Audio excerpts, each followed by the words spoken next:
Hello everyone and welcome to the first video in this brand new Forgotten Pixel Devlog series. In this series we'll be covering the development of some of the games we're working on and trying to give you an insight in some of the work that goes on behind the scenes. Right now we're working on two games I want to cover in this first video, so without wasting too much time, let's get started.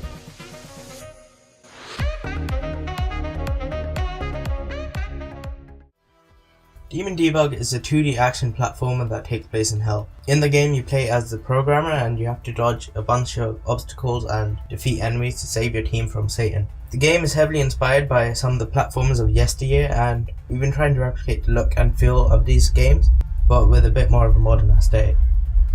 The story of Demon Debug is also pretty similar to those of the classic games, where the protagonist must save the love of their life from an evil villain. But I'm not really the best one to talk about the story, so I thought I'd ask Fraser, who is a writer on this game, to explain the story in much better detail than I ever could. To talk about the story of Demon Debug, you have to go back to where all good stories start, the very beginning.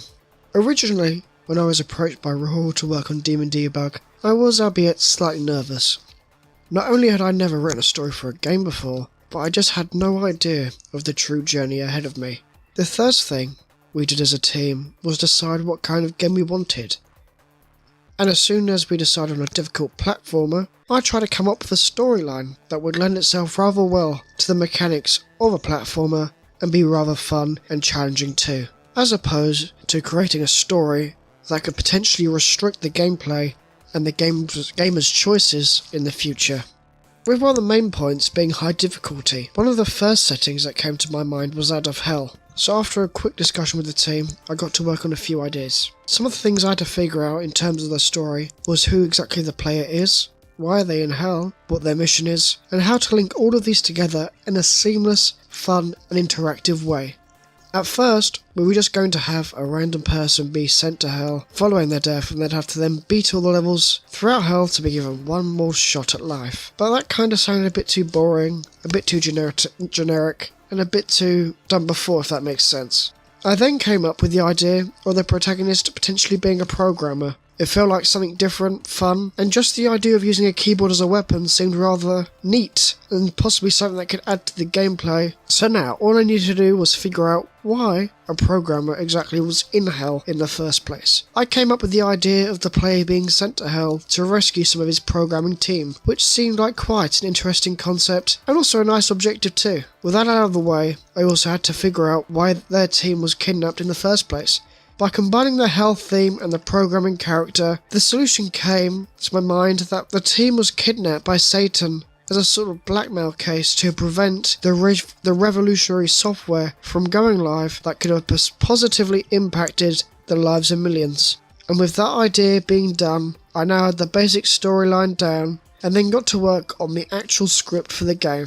So, in a sort of conclusion of sorts for this part of the journey, we went from an idea of a person who is just trying to escape Hell all the way to a story of a person risking their life to save the people he cares about. And I think that not only gives the game more of a meaning to the player, but it also makes it more enjoyable by having a story which has heart to it too. Anyway, that's enough story details for you today. I'll let Rahul take over and discuss the various builds of Demon Debug.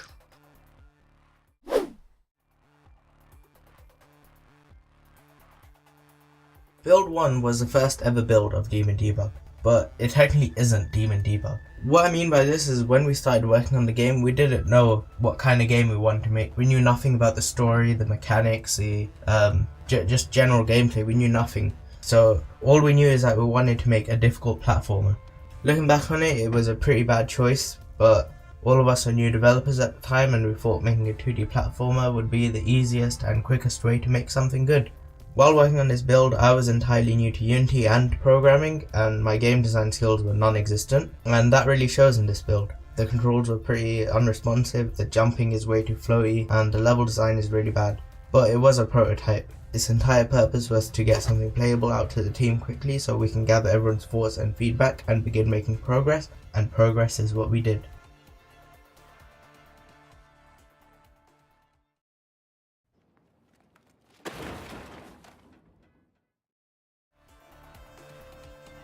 Build 2 is the first one where we had a team working on it rather than just me. You can see some cool artwork in the form of the environment tiles and some of the obstacles, but there was also a bit more work that had gone on behind the scenes in terms of story and game design. You can see it's not all perfect though. The controls in the game are still quite unresponsive, and jumping makes you feel like you're on the moon, and for some reason some of the mechanics like wall jumping only work half the time.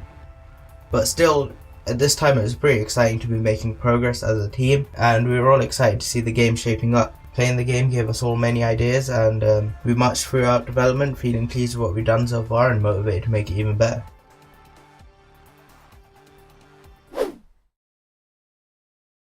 Build 3 is a minor step up compared to Build 2, but considering this build came out just a month after, it's not too surprising. Some good progress went on behind the scenes between this build and the previous one, mainly in terms of story and art, but once again, it's not really in this build, so I can't really show it. After finalizing the hell theme in our previous build, in this build we finalized more elements of the story to be able to decide what kind of character we wanted and how it would fit in with the story, and that's why you see the first version of the programmer in this build. You now see floppy disks scattered around, and these play a huge role in the story, as Fraser mentioned earlier. The gravity in this build also feels a lot better than the previous one, since it doesn't feel like I'm on the moon anymore, but it still doesn't feel fun.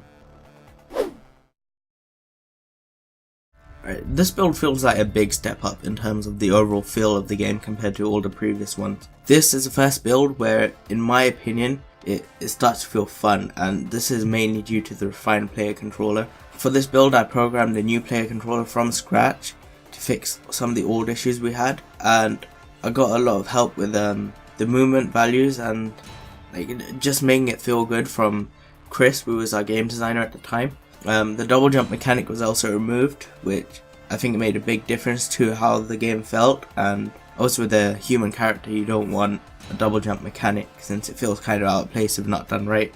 And to replace a double jump, a new mechanic was added, and that's the wall grab that the player does when grabbing onto the ledge. There's also the addition of screen shake at moments like where these spiky cubes, I guess they're called, hit the ground, and it's these kind of small things that make a big difference in the game because it actually adds the weight and impact to the game. You now see the first signs of story in this build in the form of the dialogue box at the top of the screen. It's not the proper story since Fraser hasn't finalized the dialogue at this point, so we had to use terrible placeholder dialogue written by me. The biggest change you've probably seen is the inclusion of more art. The programmer has two animations, there's a background, there's an actual enemy running around the level, but also behind the scenes there was a big problem going on with the art stuff, and you'll see that in the next build.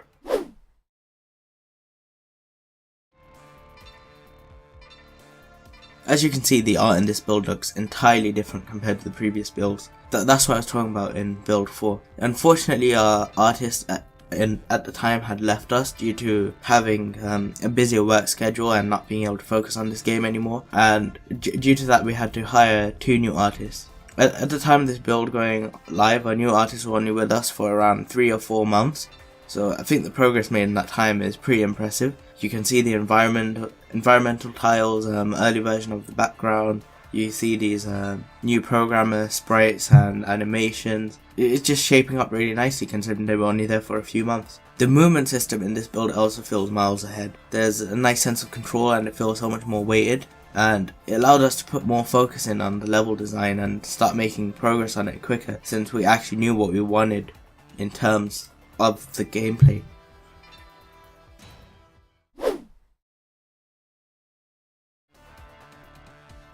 Build 6 is the most recent build of the game and also the one that best represents what we wanted Demon Debug to be.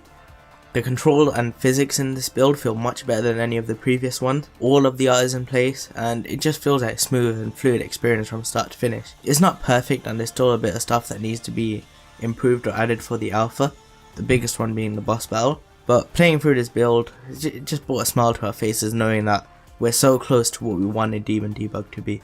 There are a lot of changes that went on behind the scenes on this build that make it much more enjoyable than the last one. Like, some of these are obvious when you're watching this devlog right now, like the art and some of the visual effects, but a lot of the stuff that goes on, like subtle changes, like improvements to the player controller and just all these little touches that go into a game, it really adds to the experience. It's something that you don't notice when you're playing, but if you play a bad game and a good game, you do notice the difference in how it feels. Anyways, that's all the progress made on Demon Debug so far. I tried to keep this simple, otherwise the video probably would have taken ages, but I hope you enjoyed this quick rundown of the progress and seeing how Demon Debug has shaped up over the years.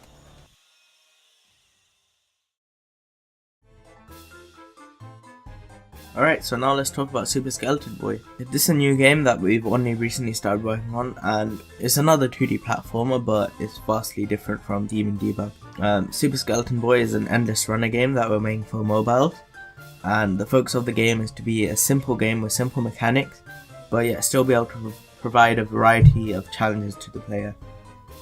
When approaching the game design for Super Skeleton Boy, the biggest challenge was how to make a set of mechanics for the player that provide enough gameplay possibilities but are still fun to use on a mobile for someone who enjoys a casual experience. So after some early prototyping, we settled on the simple mechanics of jumping, wall hopping and dashing, all of which are controlled by a simple tap or swipe on the screen. And since on-screen controls suck, we decided to make the player automatically run, so all of this combined will hopefully provide a game with a super simple control scheme that gamers of any level can get used to. And we're still in the process of testing the system out, but so far it's looking good. Another thing we're trying to do for this game is add some randomization to the level, so to provide an added sense of replayability. But we're not using procedural generation because everyone knows that is really difficult and complicated to get right. Instead, what we're doing is kind of how Spelunky did it, where you pre-design levels and you essentially use an algorithm to stick them together. But our system is going to be a lot simpler than Spelunky's one.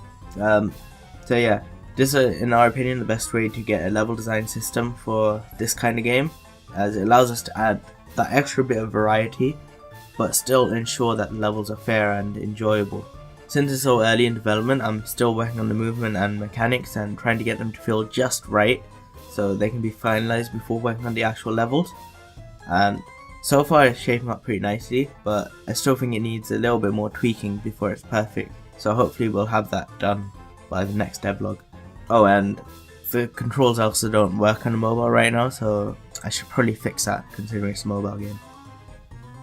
Alright, on the art side of things, Callum, who is the only artist on this project, has been working on the concept art for the game and is experimenting with some visual styles to try and find one that he thinks would be perfect for this game. Since, in regards to story, the game doesn't really have a proper story, but it has a slight backstory that makes sense when you're playing the game. Obviously, once again, I'll get Fraser to talk about this, and he's the one who knows what he's talking about. Super Skeleton Boy doesn't really have a story that will be explained to the player through cutscenes or dialogue in the game, but rather just a small chain of events that will lead on to the actual gameplay. In Super Skeleton Boy, you play as a skeleton, obviously because of the name, who has been able to escape from the clutches of the underworld, and you must run as fast as you can to avoid being sent back. However, as luck would have it, dark forces have been sent after you to prevent your escape, so you must overcome all these obstacles in your path and keep running, jumping and dashing to have even a slight chance of living to see another day. And maybe along the way, possibly getting a high score or two. We'll see. Anyways, that sums up just about everything for this video. If you enjoyed the video, please consider liking and subscribing so you don't miss any future updates. We're going to be trying to get the next one out a little bit earlier. Our original goal was to get this out on New Year's Day, but you can see that didn't really work out. So we're going to try next month to try and get it out by the middle of February and try and get it earlier and earlier every month until we can reach that first of the month goal and kind of stick to that. But anyways, thank you for watching, we hope you enjoyed and we'll see you in the next video.